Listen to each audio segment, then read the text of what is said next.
Hello everyone, সবাই কেমন আছেন? আশা করি সবাই ভালো আছেন। বন্ধুরা, আমরা সবাই জানি যে টাকার রেট ভিন্ন ভিন্ন। মানে কোনো দেশের টাকার রেট বেশি, আবার কোনো দেশের কম। কিন্তু আপনি কি জানেন আজকের দিনে দক্ষিণ কোরিয়ার 1 ওন সমান বাংলাদেশের কত টাকা হয়? আপনার ধারণা কি ঠিক, নাকি অবাক হওয়ার মতো কোনো চমক আছে? এই ভিডিওটি বিশেষভাবে আপনার জন্য তৈরি, তাই শেষ পর্যন্ত দেখুন। কারণ আপনি যদি নিয়মিত টাকার রেট জানেন, তাহলে অর্থ লেনদেন বা বিদেশ থেকে পাঠানো রেমিটেন্সে লাভবান হতে পারেন। আজ শনিবার 4 এপ্রিল 2026।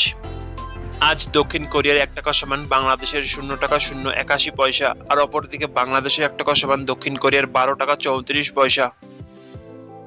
বন্ধুরা, টাকার রেট প্রতি মুহূর্তেই বদলায়, আর এই পরিবর্তন আপনার আয়, খরচ, এমনকি সঞ্চয়ের উপর প্রভাব ফেলে। তাই নতুন রেট সবার আগে জানতে এখনই চ্যানেলটি সাবস্ক্রাইব করুন এবং বেল আইকন প্রেস করুন, যাতে কোনো আপডেট মিস না করেন। ধন্যবাদ, দেখা হবে পরবর্তী ভিডিওতে।